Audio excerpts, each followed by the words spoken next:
Assalamualaikum warahmatullahi wabarakatuh. Teman-teman, hari ini kita bakal ngebahas soal UAS akuntansi tahun kemarin. Di situ udah tertera ya, neraca saldo perusahaan dagang PT Gaptan dan Gita periode 31 Desember 2022. Di situ udah tertera neraca saldo awal.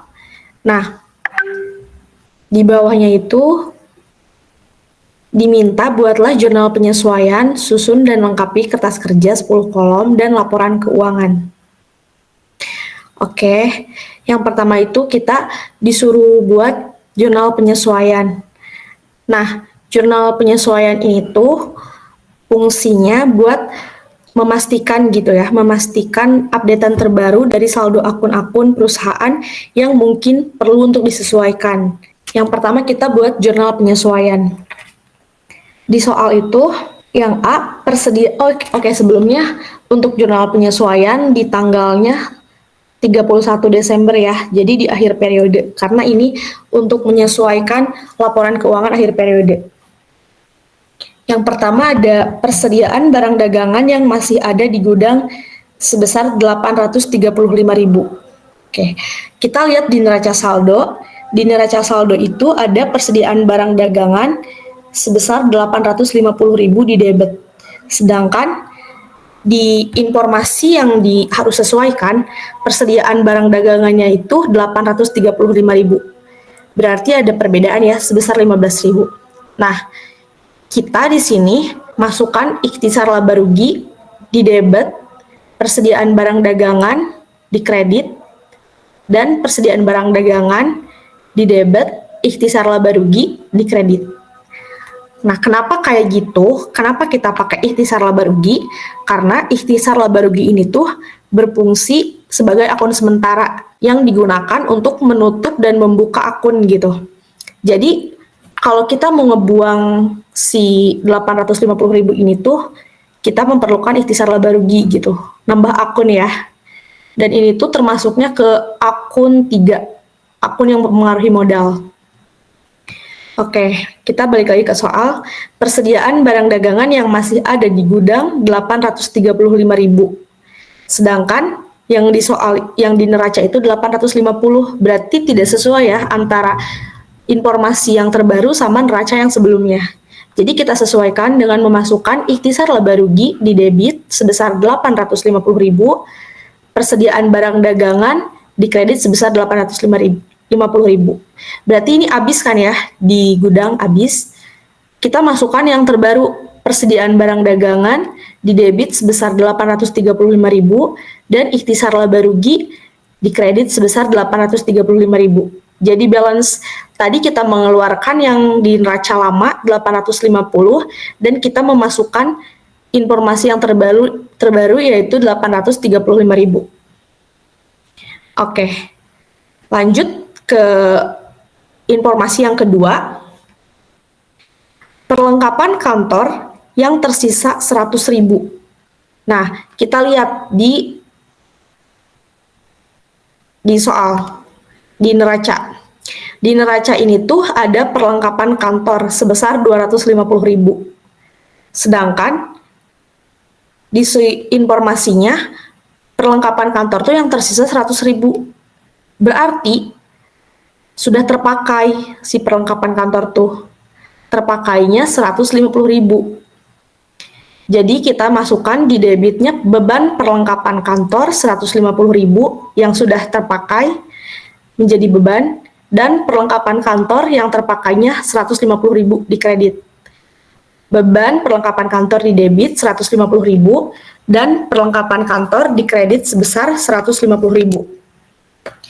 Jadi balance ya, yang tadi di neraca itu sebesar 250.000, ternyata di informasi cuma 100.000. Kita cari penyesuaiannya, ternyata sudah terpakai nih sebesar 150.000 gitu. Yang ketiga, sewa dibayar di muka merupakan premi untuk 6 bulan terhitung 1 Oktober 2022. Nah, ini kan pencatatan di tanggal 31 Desember. Sewa dibayar di muka tuh udah terpakai untuk 6 bulan, udah terpakai dari bulan Oktober. Berarti 3 bulan yang lalu sudah terpakai ya. 3 bulan yang lalu sudah terpakai. Di neraca, sewa dibayar di muka itu ada 900.000. Oke, 900.000 dibagi 6. Hasilnya 150.000. Nih, sebentar.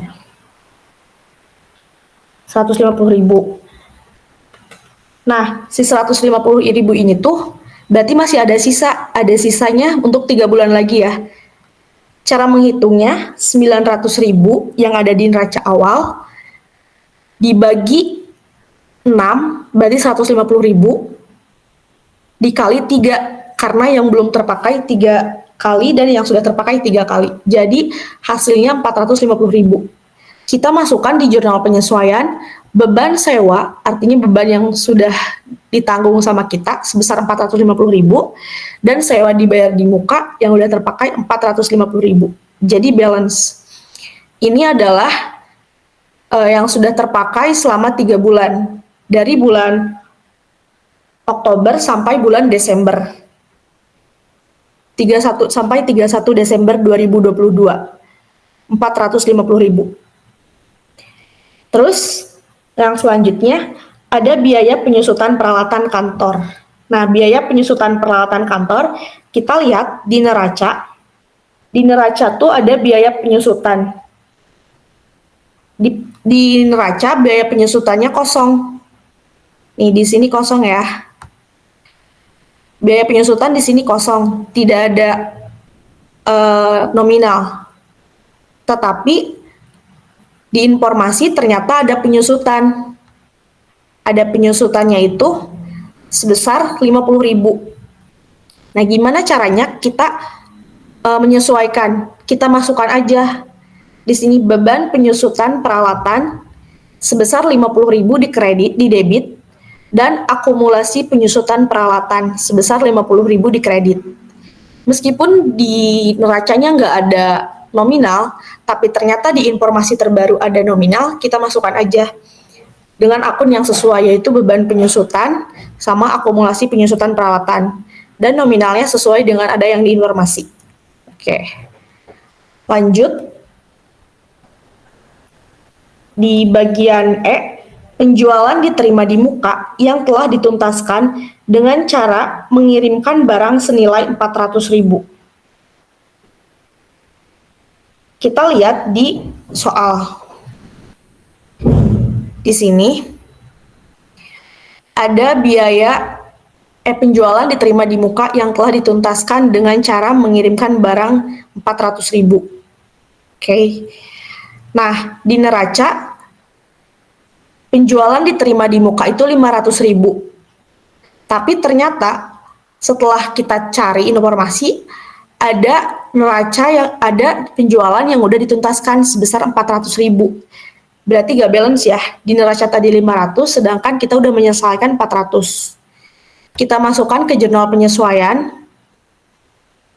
Di sini, penjualan diterima di muka 400.000 di debit, dan penjualan 400.000 di kredit. Artinya, si 400.000 ini tuh ternyata sudah terpakai. Cuman belum tercatat nih di neraca tanggal 31 Desember 2022-nya. Jadi kita sesuaikan di sini dengan penjualan diterima di muka di debit dan penjualan di kredit sebesar 400.000. Sesuai jadinya ya. Selanjutnya di soal beban gaji selama bulan Desember yang belum dibayar atau terhutang sebesar 75.000.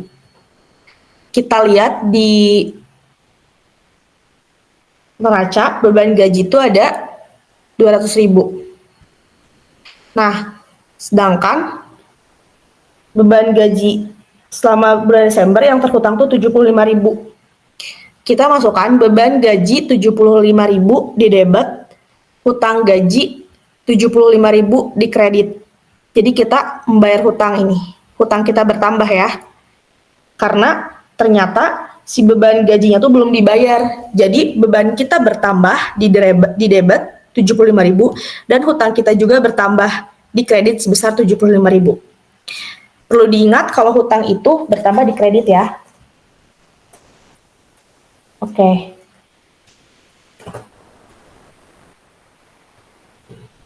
Maaf, maksud aku hutang berkurang di kredit. Yang selanjutnya ada beban bunga yang masih harus dibayar selama bulan Desember, 50.000. Beban bunga yang harus dibayar selama bulan Desember itu 50.000. Kita masukkan di sini beban bunga 50.000 dan hutang bunga 50.000. Terus dijumlah debit dijumlah totalnya 2.860 dan kredit dijumlah totalnya 2.860.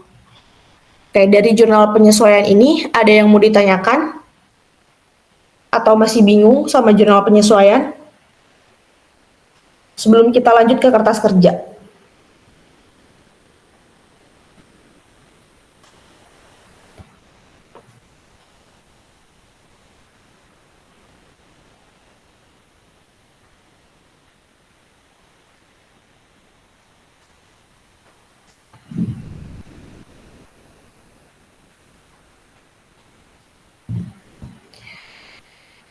Oke, kalau mau ada yang ditanyakan boleh ditanyakan aja ya. Dan kalau misalnya udah cukup jelas tentang jurnal penyesuaian, kita lanjut ke kertas kerja. Kak, Ya, kenapa? boleh minta ulang cara yang C? Oh, boleh, sebentar. Yang C itu sewa dibayar di muka ya? Iya, yang 6 bulan. Oke. Kan di soalnya itu sewa dibayar di muka merupakan premi untuk 6 bulan terhitung 1 Oktober 2022. Nah, kita lihat di neraca saldo yang awal. Di neraca saldo yang awal itu ada mana sih?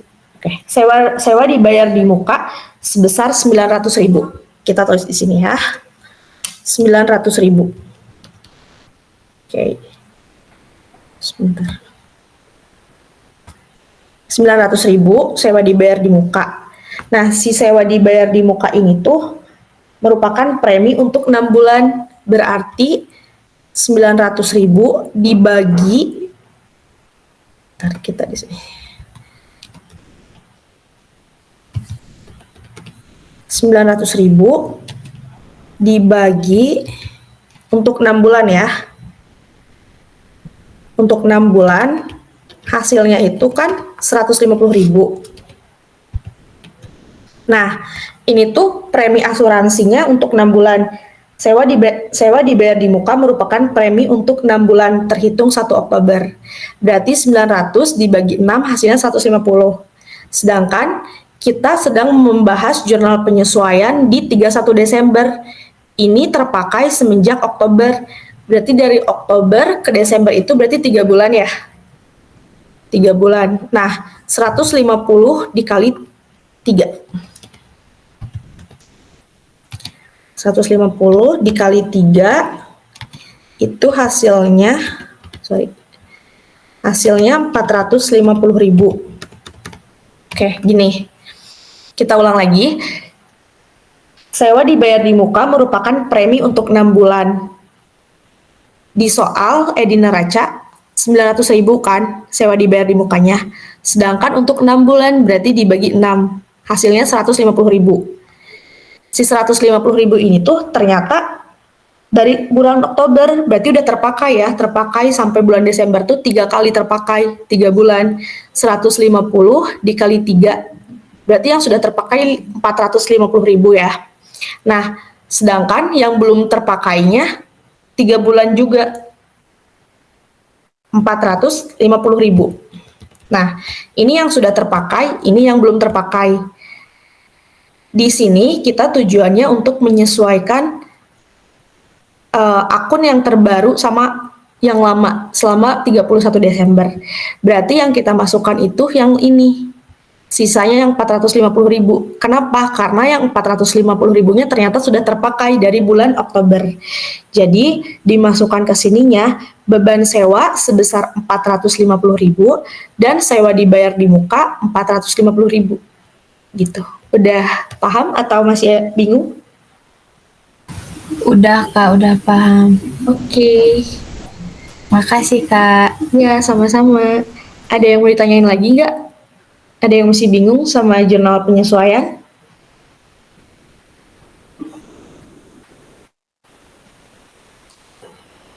Atau ikhtisar laba rugi, barangkali ada yang belum paham kenapa kita memakai ikhtisar laba rugi di jurnal penyesuaian? Teh mau nanya, Ya, boleh. iya kenapa pakai ikhtisar laba rugi? Ini pakai yang fisik ya, bukan yang perfektual. Iya. Nah, ini kan perusahaan dagang ya.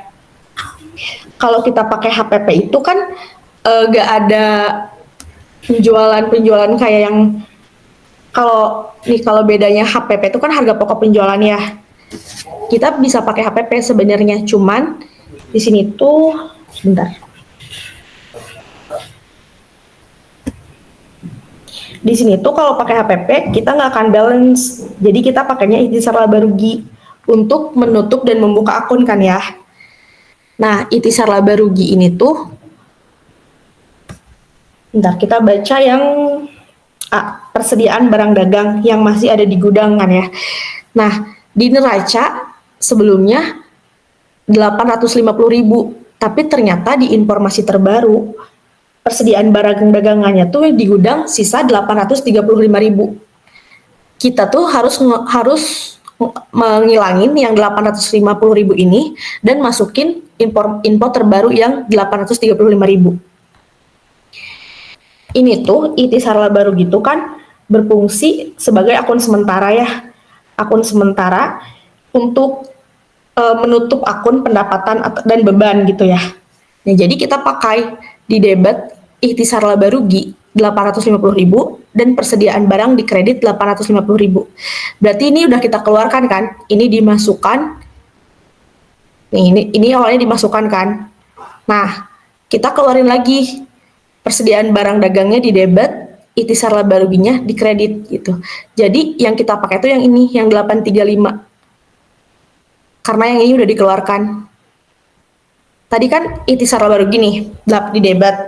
Nah, persediaan barangnya di kredit. Jadi udah keluar nih si persediaan barang sebesar 850.000. Berarti nol kan di neracanya karena udah dikeluarkan semua. Kita masukkan lagi sesuai informasi yang terbaru. Persediaan barang dagang di debit dan ikhtisar laba rugi di kredit untuk menyesuaikan gitu. Udah paham belum? Tapi waktu kata ibu, kalau kan tadi katanya kalau pakai HPP nggak akan balance. Ya. Tapi aku balance. Terus Yang pakai kenapa? HPP? Iya, terus kenapa yang dimasukinnya 835? Kenapa nggak 850 dikurang 835 jadi HPP-nya 15.000? Bisa aja sebenarnya kalau kita pakai HPP juga. Kayak aku dulu pakai HPP gitu sebentar.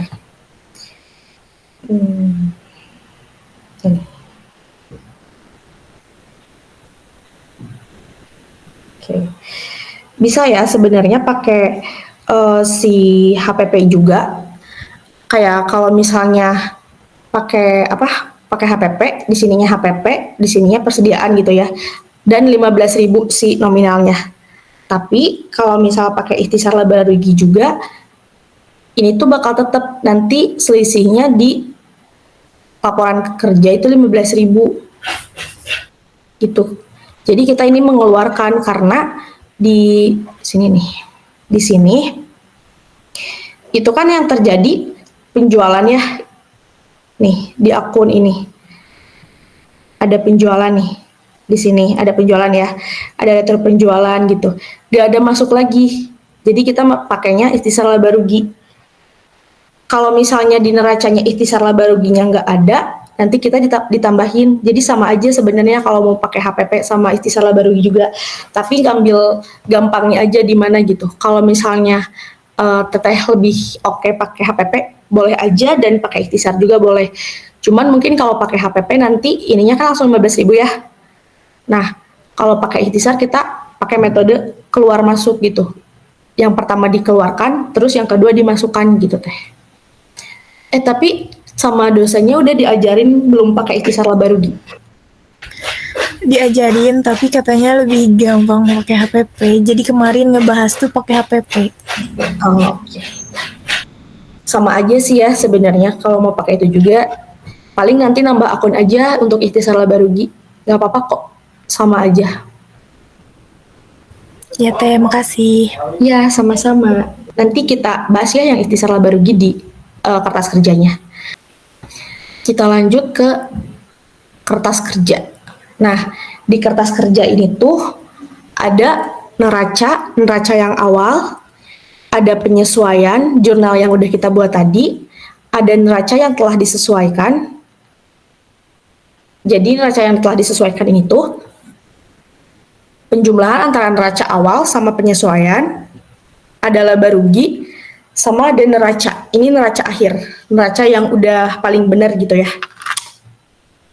Oke, di kertas kerja ini tuh kita masukin dulu neraca awal yang ada di soal tadi. Kita masukin ke sini semuanya ya sampai beres.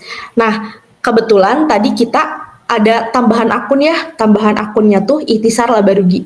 Ikhtisar laba rugi ini tuh berpengaruh kepada modal. Jadi ini tuh masuknya akun 3. Nah, kan kalau di neraca cuma sampai dividen ya. Kalau kita mau nambahin akun sesuai sama kelompok akunnya. Kalau kelompok akunnya kelompok modal, kita masukin ke akun 3. Kalau semisal penambahan akunnya ke akun pendapatan, kita masukin akun 4 kayak gitu. Kalau semisal mau di bawah juga si ikhtisar laba ruginya di sini nih. Di bawah beban penyusutan boleh aja. Tapi aku masukin ke tengah-tengah sini karena biar gak berceceran gitu ya si ikhtisar laba ruginya. Kita lanjut ke sini. Nah, di neraca yang pertama kita kan nyalin neraca yang sebelumnya ya, dimasukin ke sini semuanya sampai sini. Terus di sebelahnya ada penyesuaian. Penyesuaian ini tuh hasil dari sini. Nah, dari sini, dari jurnal penyesuaian yang udah kita buat.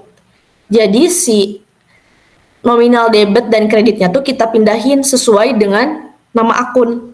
Misal ini, yang pertama ikhtisar laba rugi di debit 850. Oke, berarti di sini kita masukin ya ke ikhtisar laba rugi. Nah, di sini debit sebesar 850. Oke. Terus persediaan barang 850. Kita masukin juga di penyesuaian persediaan barang dagangan 850 kredit. Nah, terus ikhtisar laba rugi ada lagi nih ternyata di kredit 835.000. Nggak apa-apa, kita masukkan lagi di kredit 835.000. Dan tadi persediaan barang juga di debit 835.000. Kalau semisal ada 2 akun yang emang beda atau debit sama kredit, masukinnya kayak gini ya, di debit sama kredit bersebelahan. Jadi nggak dibuat akun baru lagi. Di satu akun cuman beda kamar aja, ada yang di debit, ada yang di kredit. Oke. Intinya kita masukkan ya semua yang ada di jurnal penyesuaian, nominalnya sesuai dengan nama akun dan sesuai sama kelompoknya, entah itu kelompok debit atau kelompok kredit. Kita masukkan ke sini, semuanya masukkan, kita jumlahkan, harus balance ya. Kalau gak balance berarti ada akun yang salah penempatan antara debit sama kreditnya. Di sini balance-nya 2.860 dan di jurnal penyesuaian balance-nya 2.860. Udah ya. Berarti udah benar kita masukin sesuai debit sama kreditnya. Ke sebelah kanannya ada neraca yang disesuaikan. Neraca yang disesuaikan ini adalah penjumlahan dari neraca awal sama penyesuaian. Jadi si neraca yang ini tuh diperbaharui ke sini. Karena tadi kita udah melakukan perbaikan di penyesuaian. Karena sebelumnya tidak sesuai antara neraca yang awal sama informasi yang kita dapat nih ternyata.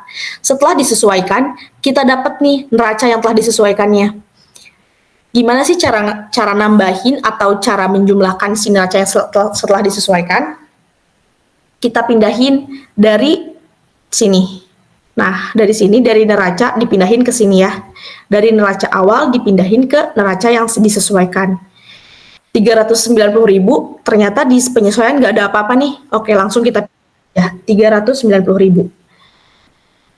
300.000 nggak ada lagi di sininya. Kita langsung pindahkan 300.000. Nah, kalau ini gimana? Ini kan awalnya di debit 850.000. Ternyata di debit ada lagi 835.000 dan di kredit ada 835.000. Cara menjumlahkannya adalah ini, si debit ini ditambah debit dikurangi kredit. Jadi perlu diingat kalau debit dengan debit itu menambah, kalau dengan kredit mengurang. Kredit dengan kredit menambah, kalau kredit dengan debit mengurang. Jadi jangan sampai terkecoh ya, kalau misalnya sedang menjumlahkan neraca yang telah disesuaikan antara penjumlahan debit sama kreditnya. Kadang suka pada gak teliti gitu. Debit dan kredit mah dijumlah yang seharusnya dikurang kayak gitu. Jadi ini hasil dari 850 ditambah 835 dikurangi 850. Hasilnya 835. Terus yang bawahnya kan di sini 900.000. 900.000 di penyesuaian ada kredit 450.000. Jadi 900.000 dikurangi 450.000 hasilnya 450.000. Oke. Terus selanjutnya di neraca awal ada 250.000 dan di kredit ada 150.000. Berarti dikurang ya. 250 dikurangi 150 hasilnya 100.000. Selanjutnya ini nggak ada apa-apa di sini. Kita langsung pindahkan aja dari neraca awal ke neraca yang telah disesuaikan. Ini juga sama, nggak ada yang disesuaikan sama kita tadi. Jadi langsung aja dipindahkan dari neraca awal ke neraca yang telah disesuaikan. Nah, di sini ini kan kredit. Ini kredit ya. Jadi kita masukkan di neraca yang disesuaikannya juga sesuai sama tempatnya kredit juga. Berarti 100.000 ditambah 50.000 hasilnya 150.000 di sisi kredit. Oke. Terus di sini di sisi kredit neraca awal 200.000. Sedangkan di jurnal penyesuaian ini di penyesuaian tidak ada apa-apa. Kita langsung pindahkan aja 200.000. Selanjutnya 400.000 kita pindahkan 400.000. 500.000 nih. 500.000 ternyata di penyesuaian ada 400.000 di sebelah debit, sedangkan di neraca awal 500.000, berarti dikurangi 500.000 dikurangi 400.000 hasilnya 100.000. Kenapa kita simpan di kredit? Karena nominal yang paling besar di kredit, jadi kita simpan di kredit ya meskipun ada di debit. Nah, kalau yang ini gimana? Di neraca nggak ada nih, nggak ada sama sekali. Tapi di penyesuaian tiba-tiba ada. Oke. Kita pindahkan aja langsung 75.000 di kredit ke neraca yang telah disesuaikan di kredit juga 75.000. Terus di sini ada 50.000 di penyesuaian. Kita pindahkan aja ke neraca yang setelah disesuaikan 50.000 karena di neraca sebelumnya tidak ada apa-apa ya, tidak ada nominal apapun. Oke, lanjut. Di sini di sebelah debit ada 1.100.000 di kredit ada 1.100.000. Sedangkan di penyesuaian tidak ada apa-apa, kita langsung pindahkan aja 1.100.000. Ini juga 900, di sini tidak ada apa-apa, kita langsung pindahkan 900. Sesuai ya, harus sesuai antara kredit, debit dan debit gitu. Nah, di sini ada 300.000 di debit. Di sini tidak ada apa-apa, kita masukkan langsung ke sini di debit juga 300. Oke, lanjut. Nah, Di sini kan tidak ada apa-apa ya di neraca sebelumnya kosong gini. Sedangkan di penyesuaian ada, kita jumlahkan aja. 850.000 yang ikhtisar tadi ini, 850.000 dikurangi 835.000, hasilnya 15.000. Oke, ini nyambung ya sama yang pertanyaan yang tadi, kenapa nggak pakai HPP? Ini di sini bakal tetap sama. Kalau misalnya kalian mau pakai HPP di jurnal penyesuaian, di sini boleh aja HPP dan persediaan barang misalnya 15.000 itu boleh aja 15.000, nanti masuknya ke keras kerja 15.000 kan. Nah, di sini juga kalau misalnya kita pakai ikhtisar laba rugi, di kertas kerjanya bakal tetap 15.000 karena ada pengurangan di sini. Ikhtisar laba rugi 850.000 masuk, 835 keluar, hasilnya 15.000 gitu. Jadi bakal tetap balance ya kalau misalnya pakai ikhtisar laba rugi dan HPP. Cuman gimana enaknya aja, kita mau pakai yang HPP atau yang ikhtisar laba rugi sesuai kebutuhan dan sesuai metode apa yang kita pakai gitu. Lanjut, di sini ada 1.900.000 dan di sini ada 400.000 nih di kredit. Kredit dengan kredit ditambah jadi hasilnya 2.300.000 di kredit. Ini di debit ada 6.000 kita pindahkan, ini dipindahkan juga, ini dipindahkan. Nah, di sini di debit 200.000 dan di debit juga 75.000. Berarti kita tambahkan ya, tambahkan jadi 275.000 di debit. Lanjut 120.000 di debit dan 150.000 di debit, kita tambahkan jadi 270.000 di debit. Di sini 40.000, tapi di penyesuaian tidak ada apa-apa, kita langsung pindahkan aja 40.000. Di sini 65.000 di debit dan ada 50.000 juga di debit, kita tambahkan jadi 115.000. Di sini ada 75.000 di debit, 450.000 di debit, kita tambahkan juga di sini jadi 525.000 di debit. Di sini tidak ada apa-apa di neraca sebelumnya, tapi di penyesuaian ada 50.000. Kita langsung pindahkan aja ke neraca yang telah disesuaikan 50.000. Setelah itu kita jumlahkan debitnya berapa, kreditnya berapa. Kita lihat hasilnya di sini. Balance ya. 5.275 di debit dan 5.275 di kredit. Kalau misalnya nggak balance, berarti ada salah satu kolom atau salah satu tabel yang salah penjumlahan nih. Kayak misal di sini yang seharusnya di debit kalian nggak teliti, malah di sini di kredit. Itu bakal mempengaruhi nilai akhirnya. Jadi kalau misalnya ini balance, ini nggak balance, jangan panik dulu ya. Kalian cek lagi gitu. Ini dipindahkan dari sini, dari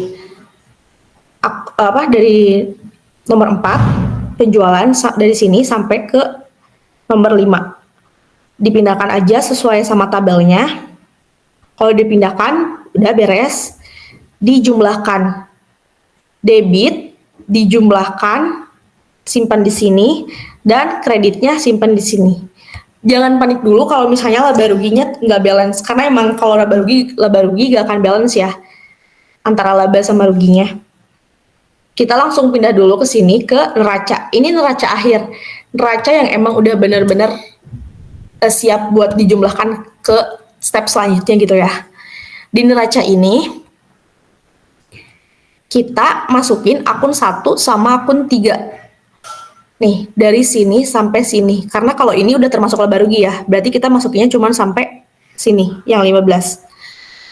Kita pindahkan dari sini, dipindahkan ke sini, ini dipindah ke sini, dan ini juga dipindah ke sini. Aku mau ngingetin lagi satu kali lagi, pokoknya jangan sampai kalian salah memasukkan antara debit sama kredit. Nanti ke bawahnya nggak akan balance. Meskipun di jumlah antara laporan laba rugi sama neraca akhir ini nggak akan balance, lihat di sini nggak akan balance, tapi kita bakal cari balance-nya di sini. Oke, sebentar. Nah, kita akan cari balance-nya di bawah.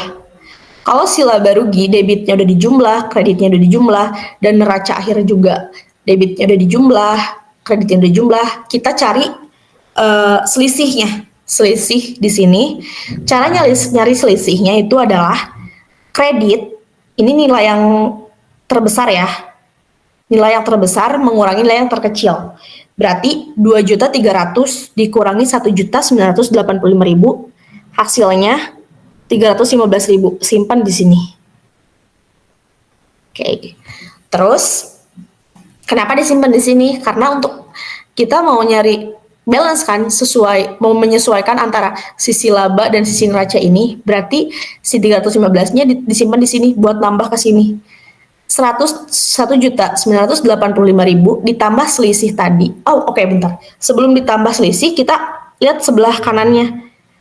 Ini kan yang paling besar, ini paling kecil. Kita kurangin juga 3.290.000 dikurangi 2.975.000. Hasilnya 315.000. Kalau selisihnya udah sama, berarti ini udah benar ya selisihnya. Tapi kita belum tentu benar kalau kita belum menjumlahkan ke bawah. Kita jumlahkan ke bawah 1.985.000 ditambah 315.000, hasilnya sama nggak sama yang ini? Ternyata sama, berarti ini udah balance. Ini sama ini harus sama. Dan ini juga 2.975.000 ditambah selisihnya yang 315, kita buktikan 2 juta ditambah ini, hasilnya segini, sama kayak ini kan, berarti balance. Nah, ini tuh namanya, yang jajaran ini namanya jumlah, yang jajaran kedua namanya laba bersih, dan yang jajaran ketiga namanya total. Kita lihat di sini. Oke, sama ya. Jumlah laba bersih total. Jadi ini tuh laba bersih dari laporan laba rugi. Kita harus buktikan ini bakalan bener apa enggak. Kita buktikan di selanjutnya. Oke teman-teman, kalau misalnya Mas udah pada ngerti di laporan kertas kerja ini, antara menjumlahkan sama menyimpan sesuai tabelnya, kita lanjut ya ke laporan selanjutnya, laporan keuangan. Kalau ngerasa di sini udah pada ngerti gitu ya. Tapi oke, aku kasih kesimpulan aja ya. Kalau di kertas kerja ini tuh kita tinggal ngejumlah-jumlahin sebenarnya antara neraca awal, penyesuaian, neraca yang disesuaikan, laba rugi, neraca. Jadi kayak diupdate gitu loh. Dari sini diupdate ke sini, dari sini ke sini, dari sini ke sini dan ke sini. Nah, kalau di sini bedanya cuma dipisahkan antara laba rugi sama neraca yang ini. Neraca akhir ya. Harta, kalau kita bilangnya harta gitu. Dan di bawahnya jangan lupa, jangan kaget kalau misalnya ini gak balance antara laba rugi sama neraca yang di pinggir. Karena emang gak akan balance kalau dijumlah. Nah, kalau kita udah cari selisih dan kita jumlahkan, ini akan balance semuanya. Kalau misal gak ada yang mau ditanyakan, kita lanjut ya ke laporan keuangan. Oke, boleh dilihat ya di soal. Setelah disusun dan dilengkapi kertas kerja yang 10 kolom ini, kita lanjut ke laporan keuangan. Oke. Di sini kita masuk ke laporan keuangan. Laporan keuangan itu terbagi sama beberapa ya. Ini sama aja sih sebenarnya kayak yang sebelumnya gitu, yang kita ngebahas jurnal umum sampai laporan keuangan, cuman bedanya mungkin kita tadi ada jurnal penyesuaian, ada kertas kerja, dan baru masuk ke sini. Kalau di jurnal umum kan kita pakainya buku besar ya. Sebelum ke sini kita melewati dulu buku besar. Kalau ini kita melewati dulu kertas kerja gitu. Karena menyesuaikan, jadi memperbaharui laporan yang emang sebelumnya salah gitu. Bukan salah ya, tapi tidak tepat gitu. Oke. Setelah kita buat kertas kerja, kita buat neraca. Nah, di sini neraca saldo yang mau kita buat ini tuh neraca yang sudah diperbaiki. Apa sih bedanya neraca yang ini sama neraca yang di kertas kerja? Nah, kalau neraca yang di sini itu neraca lama yang nominalnya masih belum diperbaiki. Kan tadi ada informasi ya nih, ada informasi yang disesuaikan, udah kita perbaiki di sini. Nah, kita pindahkannya dari sini, dari neraca akhir. Jadi neraca yang di laporan keuangan ini tuh neraca dari sini, dari neraca akhir. Tapi disatuin antara ini sama yang ini. Jadi yang sebelah kanan sama sebelah kiri kita bakal satuin di laporan keuangan. Itu ya. Bakal kita satuin di sini. Kita masukin aja, ini kita tinggal salin ya dari neraca sebelumnya. Kas piutang, urutannya kayak gini. Mungkin tadi ini aku lupa masukin ikhtisar laba rugi, tapi ya apa ya, nanti tinggal dimasukin di sini ikhtisar laba rugi. Oh ini udah dimasukin. Kita tinggal masukin. Cara masukinnya itu udah, kalau udah ditulis ininya nama akunnya, masukin debit sama kredit. Sama aja cara masukinnya. Kita tinggal ambil dari sini. Nah, dari sini dari neraca akhir, ini sesuai ya, debitnya di sini, kreditnya di sini, kita salin, kita masukin ke sini. Kalau udah sampai sini, sampai akun 3, ini yang 300, yang 15.000, kan masih ada nih akun-akun ke bawahnya. Kita masukin nominalnya dari sini, dari laba rugi. Nah, dari sini. Oke, jadi udah nyatu gitu antara si neraca sama laba rugi yang ada di kertas kerja. Oke. Ini untuk, sebentar. Ini total.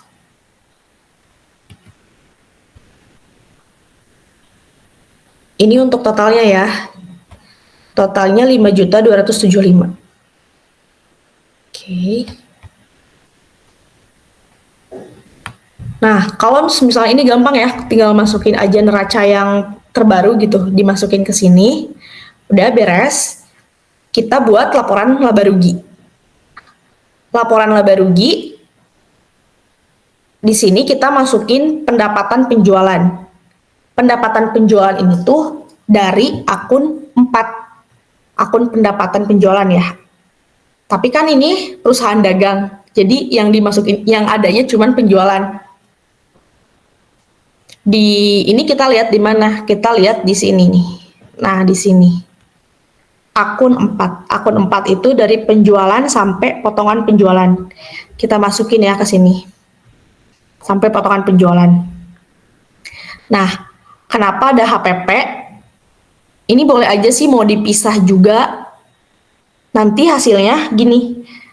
Penjualan, retur penjualan dikurangi retur penjualan sama potongan penjualan, hasilnya berapa, terus dikurangin HPP.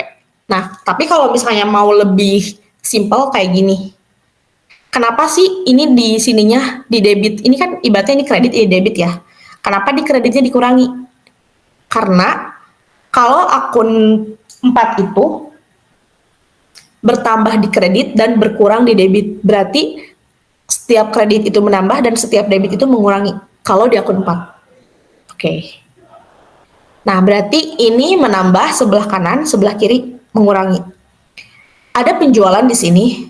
Penjualan sebesar 2.300.000. Kita masukkan 2.300.000. Retur penjualan 6.000. Ini 6.000 dan potongan penjualan 4.000. Sekali lagi aku ingetin kalau harga pokok penjualan itu sebenarnya dipisah, tapi kalau lebih simpelnya kalian tinggal masukin aja karena ini bakal mengurangi si penjualan kalian ini.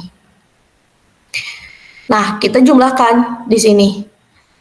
2.300.000 dikurangi semua yang ada di debit. Dikurangi 6.000, dikurangi 4.000, dikurangi 700.000. Hasilnya 1.590.000. 1.590.000 ini tuh kita namakan laba kotor.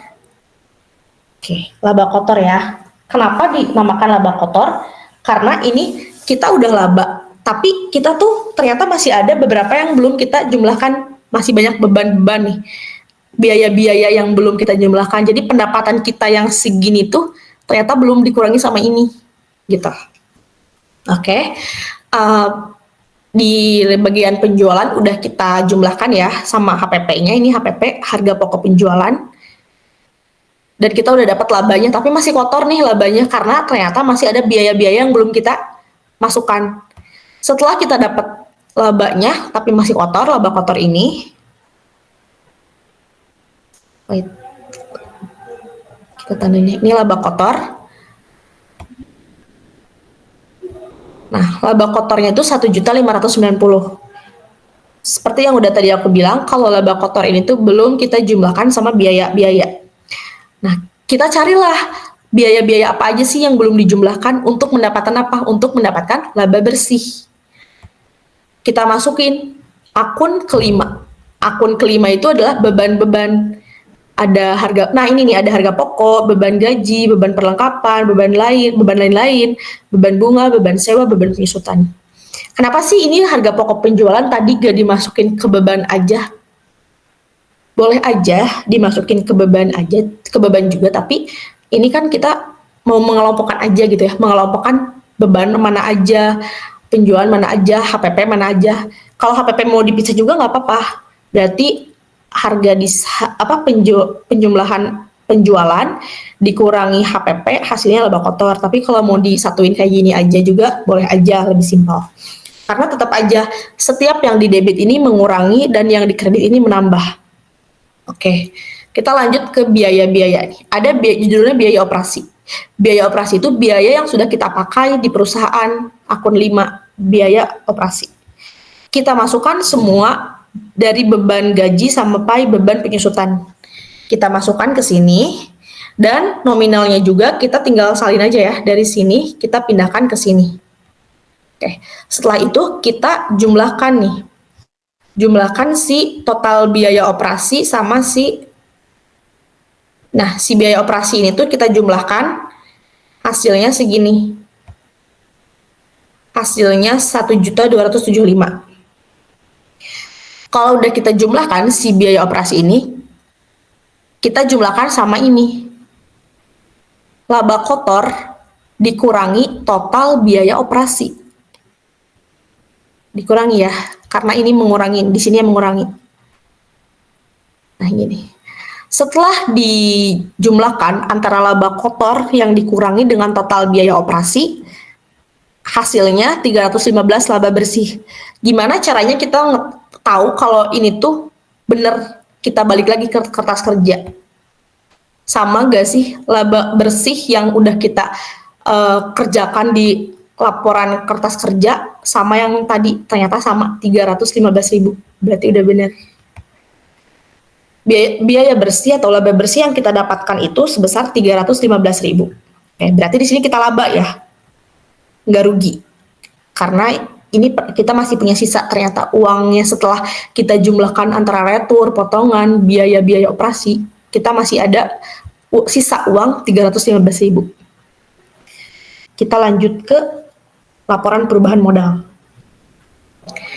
Nah, kita buat laporan perubahan modal.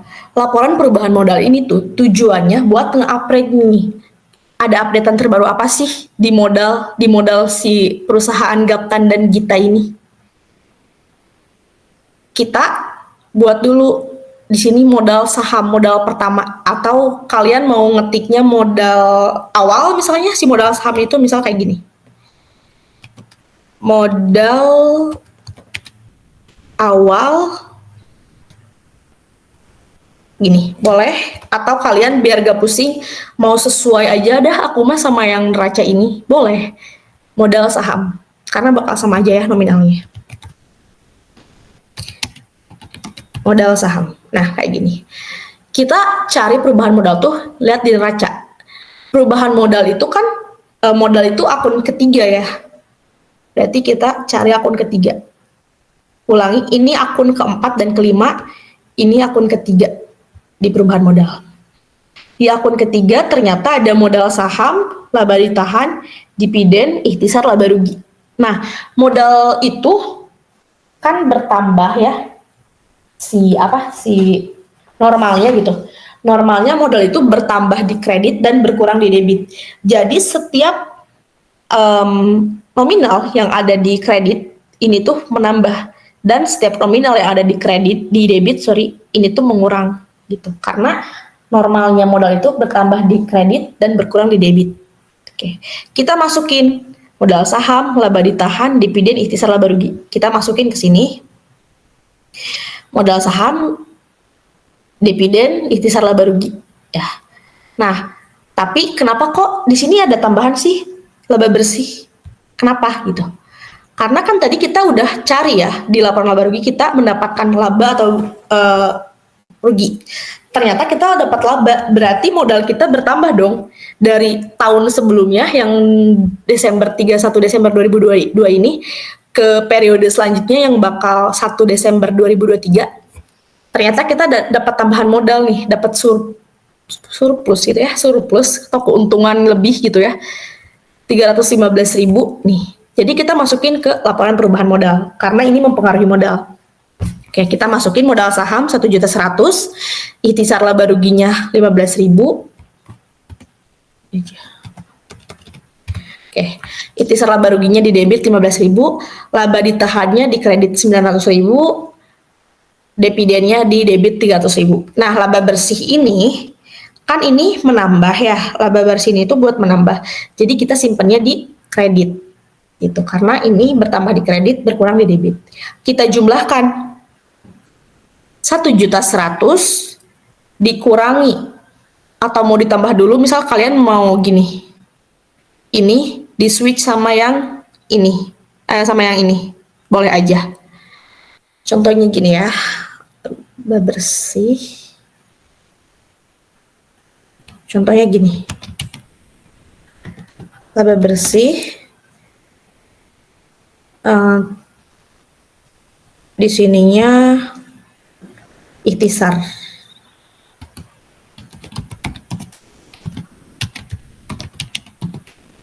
Oke, boleh aja ya kalau mau gini juga, biar kalian yang nggak pusing. Dan ini 315-nya kita pindahin ke sini. Oke, gini. Nah, kalian masukin nih, kalian tinggal jumlahin modal saham di debit 1.100.000, laba bersih di debit 315, laba ditahan 900.000, ikhtisar laba rugi di debit 15, dividen di debit 300. Kalian jumlahkan 1.100.000 ditambah 315 ditambah 900.000 dikurangi 15.000 dikurangi 300.000. Kenapa dikurangi? Karena ini mengurangi modal kita. Hasilnya 2 juta. Nah, ini adalah kita sebut sebagai modal akhir 31 Desember 2022. Yang awalnya modal kita cuman modal saham sama laba ditahan doang. Berarti 2 juta segini. Laba ditahan sama modal saham doang. Ternyata ada penambahan laba bersih dan ada pengurangan ikhtisar sama dividen. Jadi hasilnya 2 juta. Oke.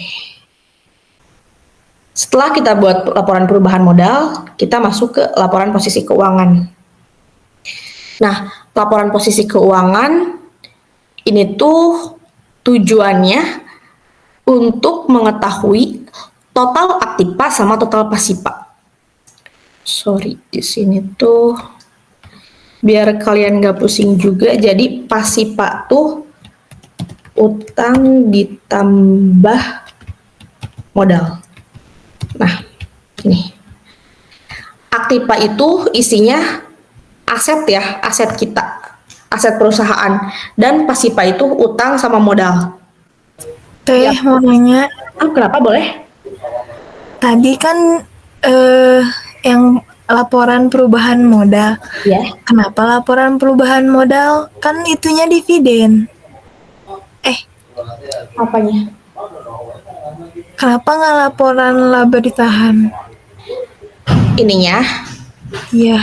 Kalau laporan laba ditahan itu ada juga gitu, laporan laba ditahan tuh isinya tuh ini laba ditahan. Laba ditahan sama dividen kan? Ya.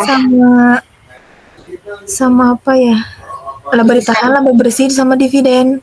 Ya, itu kan dijumlahkan ya. Kalau misalnya mau dipisah juga boleh. Tuh, cuman aku ini ambil simpelnya aja. Kalau misalnya mau dipisah antara laporan laba ditahan sama laporan perubahan modal itu boleh ya. Misal kalian di laporan laba ditahan itu laba ditahan modal saham, ikhtisar laba rugi sama dividen, dibuat laporan laba ditahannya, hasilnya nanti ditambah sama laporan perubahan modal di laba bersih 315. Jadi nanti hasil ini ditambah ini dikurang ini kurang ini, hasilnya laba ditahan akhir dan ditambah si laba bersih ini. Mau coba kita buat ya, kayak gini.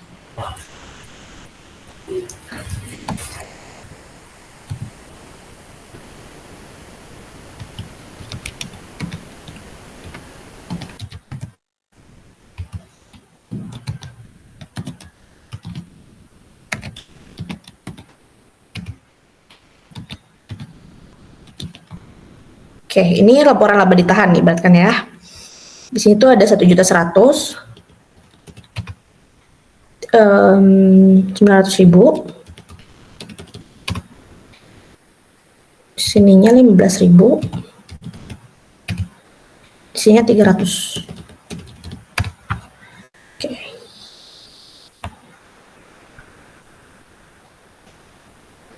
Gini ya.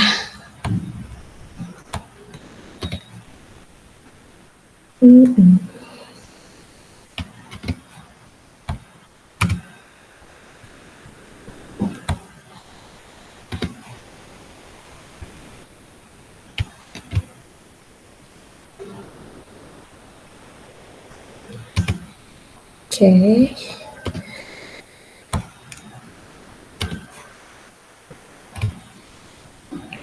Segini ya.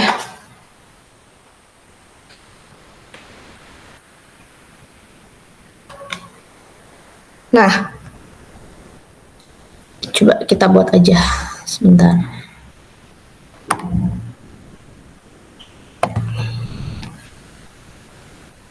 Jangan konstruksi.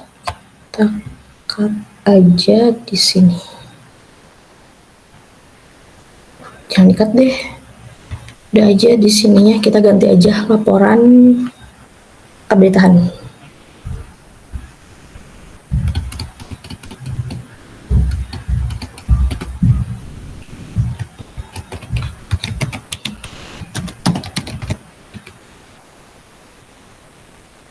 Oke, ini laporan laba ditahan ya.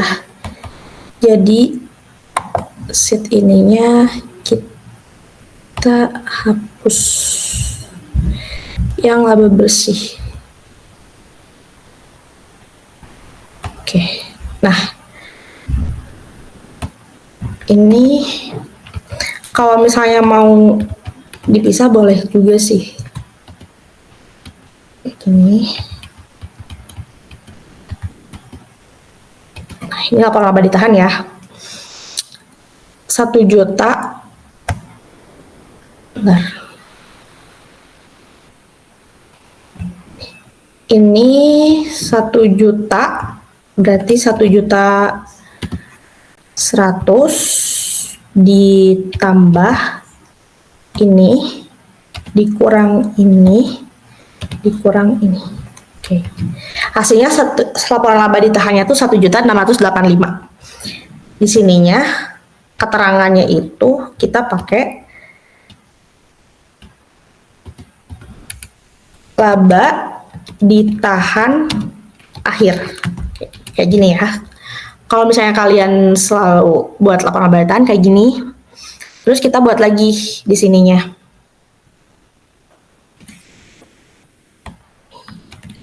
Sini. Oke, di sininya laporan perubahan modal ya.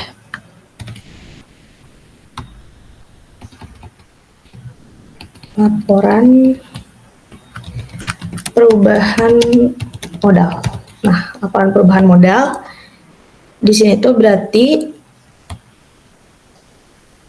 laba ditahan akhir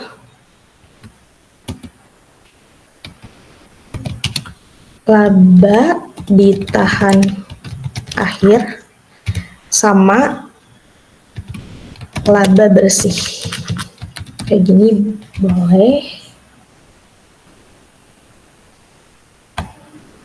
Laba ditahan akhirnya tuh kan ini ya. Nah, laba bersihnya ini. Terus kita jumlahkan ini ditambah ini. Hasilnya 2 juta. Ini disebut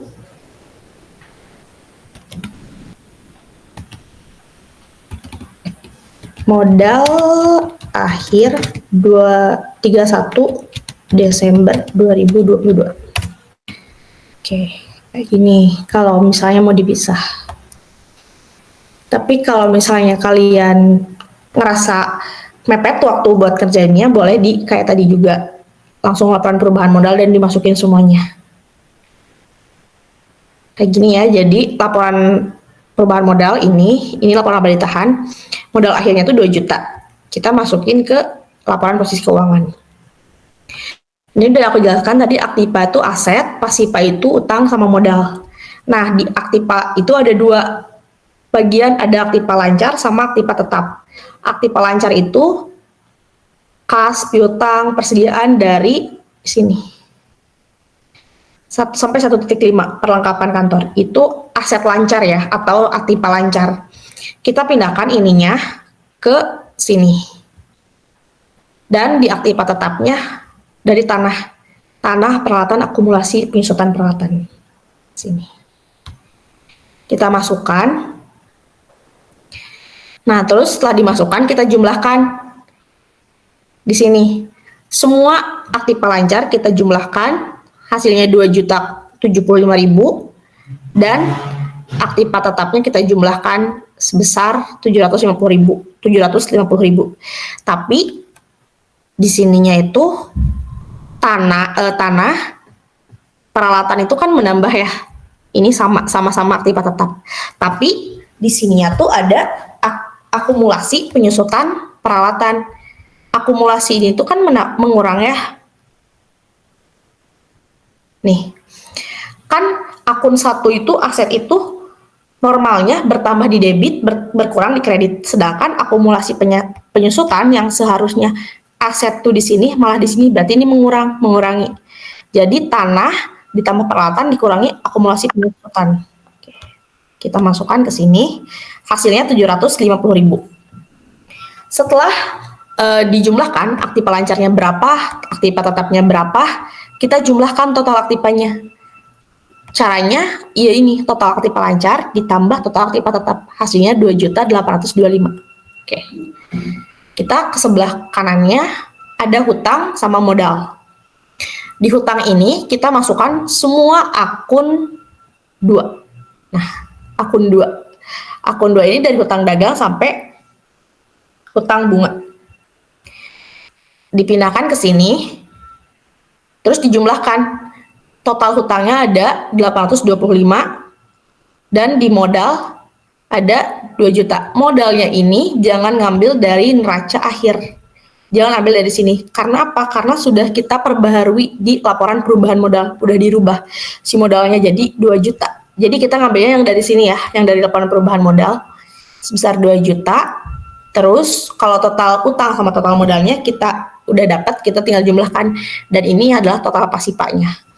Pasipa sama aktiva pasti balance antara aset sama utang ditambah modal, itu pasti udah balance kayak gitu. Tapi yang penting kalian bisa ngerjain sampai laporan posisi keuangan gitu. Karena ini kalau misalnya kalian udah udah bisa ngerjain sampai laporan posisi keuangan, udah sih pasti nilainya bagus lah kalau balance ya. Nah, kita lanjut aja di soal. Aku tutup dulu ya ini seri. Bentar. Kenapa? Maaf banyak nanya. Enggak apa. Kenapa? Kalau bukan tadi fisik sama perpektual itu emang beda. Ya. Tapi kalau misal berarti di laporan laba ruginya juga hasilnya beda. Apanya? Hasil laba bersihnya. Atau emang karena itu beda, jadi nanti hasilnya sama aja? Bakal sama aja sih dari hasilnya, karena kan itu metodenya ya, metode yang mau dipakai dalam kamu mencari menjumlahkan ini tuh mau pakai metode fisik atau perpetual. Tuh. Kan kalau ini kalau metode periodik ya. Nah, kalau misalnya periodik sama perpetual itu kan, kalau periodik itu mencatat persediaan akhir ya. Kalau perpetual itu mencatatnya saat transaksi gitu. Gitu aja.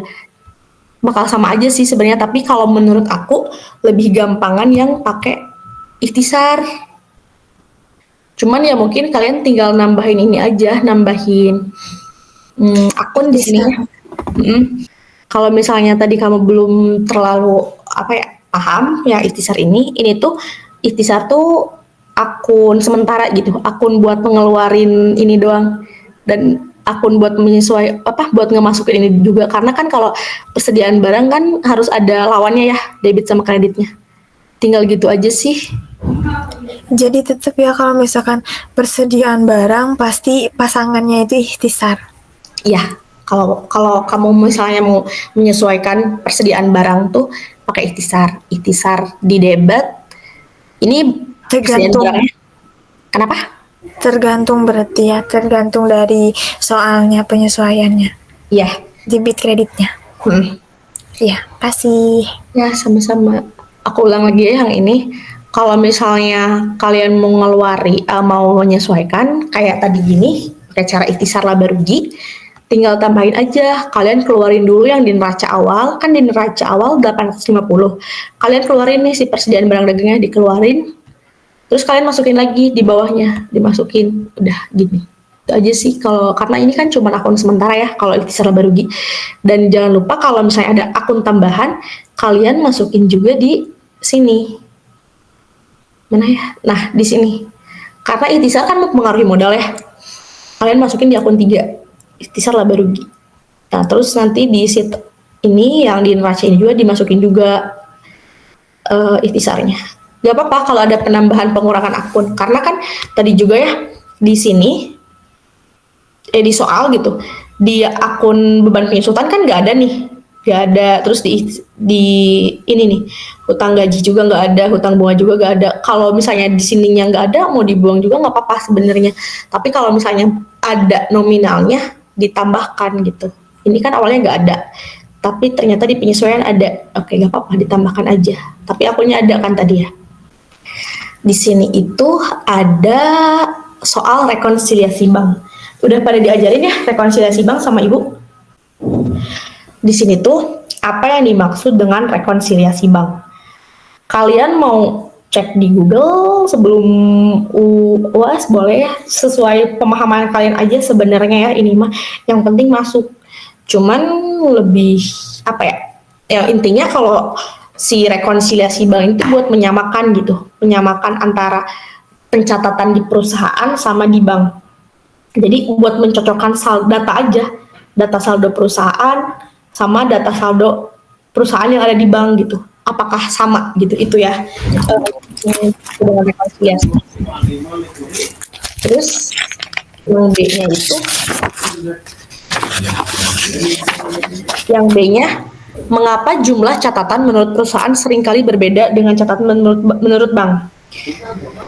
Ya kalian kira-kira aja gitu, jumlah pencatatannya kenapa sih berbeda antara perusahaan sama bank? Karena kan kalau di perusahaan ya, ibaratkan kalian ngambil uang, nabung 100.000. Tapi kan di bank itu ada biaya-biaya ya, ada biaya administrasi bank, ada biaya bunga yang kayak gitu-gitu. Nah, jadi bakal beda. Jadi kalau misalnya buat ngejawab ini, mengapa jumlah catatan menurut perusahaan seringkali berbeda dengan catatan menurut bank? Karena ada biaya-biaya lain yang tidak tercatat atau tidak diperhitungkan di perusahaan. Jadi bakal beda antara perusahaan sama bank. Karena di bank ada biaya administrasi dan lain-lain, sedangkan kalau kita di perusahaan itu nggak mencantumkan di laporannya, nggak mencantumkan nanti di bank ada biaya apa, nggak akan gitu kan. Nah itu buat ngejawab yang B. Jawabannya ya karena ada biaya lain-lain yang tidak diperhitungkan di perusahaan. Seperti, kalau kalian mau ngasih contoh boleh aja, seperti biaya administrasi bank, pembagian bunga, yang kayak gitu-gitu. Nah untuk yang C, perusahaan telah melakukan setoran di bulan Desember tahun 2022 sebesar 150.000. Namun belum terlihat dalam laporan bank. Jelaskan analisis Anda, pihak mana yang harus memperbaharui transaksi tersebut dan apakah harus ditambah atau dikurangi. Oke, si perusahaan ini tuh telah melakukan setoran di bulan Desember tahun 2022 sebesar 150.000. namun belum terlihat dalam laporan bank. Jadi kita harus jelasin nih, kita nge-analisis pihak mana yang harus memperbarui transaksi dan apakah dikurang atau ditambah. Jawabannya, yang harus memperbaharui transaksi ini adalah pihak bank dan harus memperbaharui transaksi dari pihak bank, jadi menambah sebesar 150.000. Nah, kenapa si perusahaan telah melakukan setoran sedangkan di banknya belum terlihat? Itu dinamakan setoran dalam perjalanan. Jadi masih dalam proses si setorannya tuh. Kalau misalnya kan bank itu ada apa sih namanya tuh, step-stepnya gitu kalau mau masuk ke bank itu. Kalau kita udah mencatat di perusahaan 150.000, sedangkan di bank belum terlihat, itu dinamakan setoran dalam perjalanan. Kalian tinggal jawabnya gini aja juga kalau udah benar kok. Yang harus menambah atau memperbaharui transaksi adalah pihak bank dan menambahnya tuh sebesar 150.000 gitu. Itu jawaban nomor C. Dan yang nomor D, perusahaan telah menerima cek kosong sebesar 170.000. Jelaskan analisis Anda pihak mana yang harus memperbaharui transaksi tersebut dan apakah harus ditambah atau dikurang. Jawabannya adalah perusahaan yang harus memperbaharui transaksi dengan mengurangi sebesar 170.000. Kenapa perusahaan yang harus mengurangi? Karena kan ini cek kosong ya, belum dicairkan lah ibaratnya, belum dicairkan ke si bank. Jadi perusahaan udah mengurangi nih. Oke, mungkin cuman itu aja yang bisa aku sampaikan di sini. Dan kalau misalnya mau tahu tentang alur kas juga ada di Brilliant yang UTS kemarin. Oke, mungkin itu aja yang mau aku sampaikan ke kalian. Makasih buat waktunya. Semangat UASnya, oke. Assalamualaikum.